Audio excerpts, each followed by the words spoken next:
Okay, mga taga-saan po kayo? Ang layo. Wala pa! Ayaw mo na sumagot! Okay, taga-saan po kayo? Ako nga pala si Virgin from San Mateo. Saan iniwa? Alam mo, ang nasa isip ko, parang babati ulit siya ng WhatsApp ng people. Kasi sabi niya, mga taga-saan po kayo? Oh. Wala siya.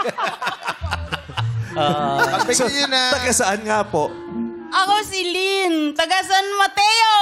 Rizal. Sa Mateo Rizal. Rizal. Kayo din po. Oh, Taga San taray. Mateo din. Ikaw ang ihahanap natin ng date, di ba? Pero mas nag-ayos ka. Bakit ka nga? Oo Yung nga. kulot niya din, parlor kulot. Tignan mo, yung perfect. Parlor kulot, yung nilagyan ng foil. Oo, tapos binabad. Naka-boots. Correct, pinaghandaan talaga tayo. Ano amoy? Amoy setting lotion.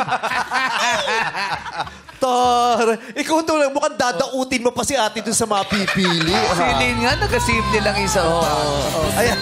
Oo, Edgis na edgis. Ano pong pinagkakaabalahan niyo sa buhay? Ate Lynn. Ang likot ng bibig mo, man. Yung totoo, nakahipak ka ba?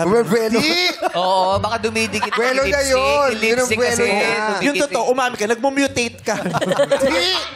Transform. Si Petra. Petra Caballo. Paano ba yun? Yan, si Petra. Yan si Petra. Wow, tawang-tawa. Ang ganda mo, no? Pumasok lang para mang-away ng mga content.